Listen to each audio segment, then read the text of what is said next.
Bonjour à tous. Nous nous retrouvons aujourd'hui pour une séance de grammaire appliquée à un texte de votre descriptif du texte que vous avez travaillé lors de la séance précédente, un extrait des Cannibales, chapitre lui-même extrait des essais de Montaigne.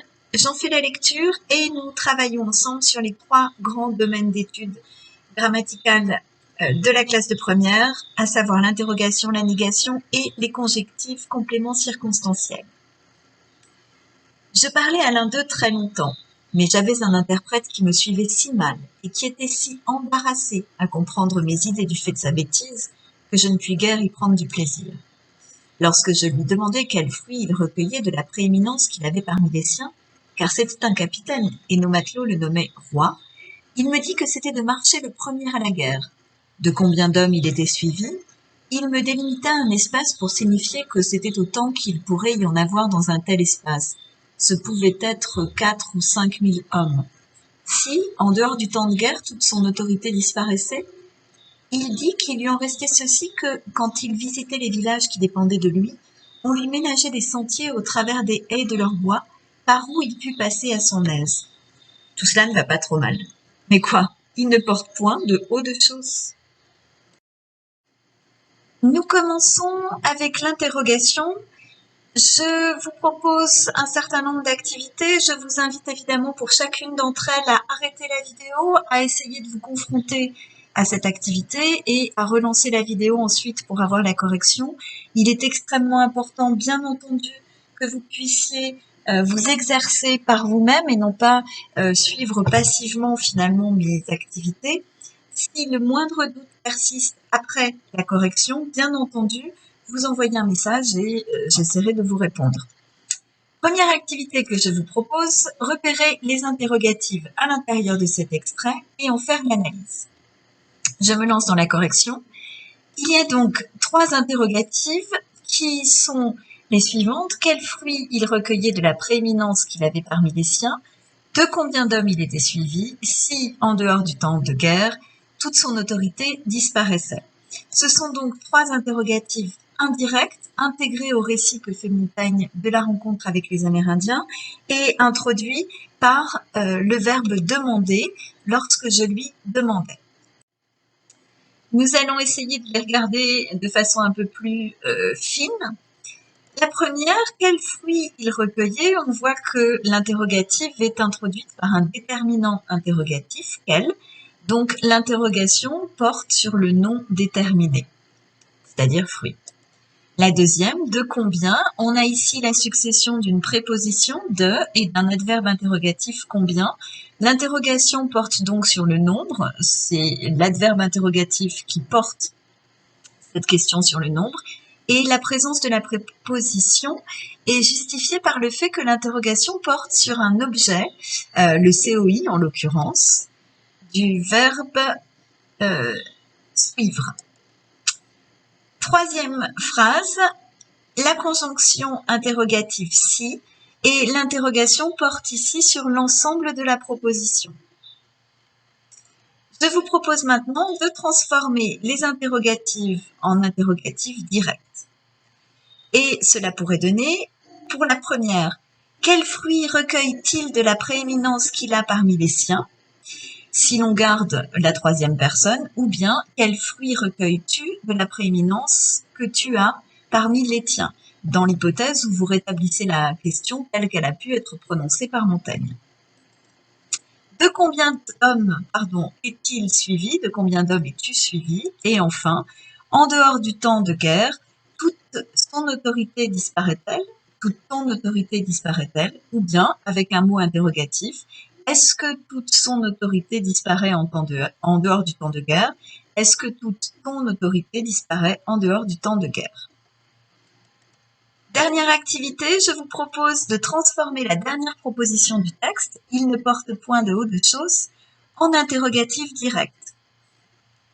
Et cela donne, ne porte-t-il point de haut de choses? Si l'on n'utilise pas de mot interrogatif, ou bien est-ce qu'il ne porte point de haut de choses? La petite difficulté est évidemment de conserver la négation. On se retrouve avec une interronégative en réalité. Bon, petite difficulté. Nous passons à la négation et je vous propose une première activité qui ne pose pas de difficulté particulière. Il s'agit de repérer les négations grammaticales et d'en faire l'analyse. Je me lance dans la correction. Nous avons donc tout d'abord « je ne pus guère y prendre de plaisir ». Vous repérez le système corrélatif formé des adverbes « ne » et « guère ». C'est une négation partielle qui porte sur l'intensité.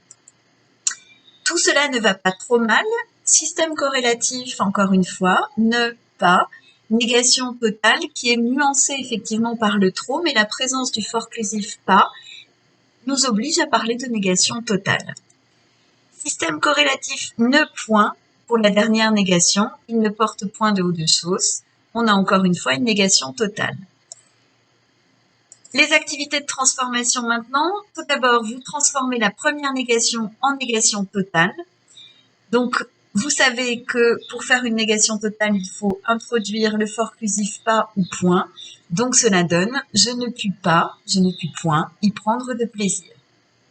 Transformation inverse pour l'activité suivante. Il s'agit de transformer la troisième négation, il ne porte point de haut de chose, en négation partielle.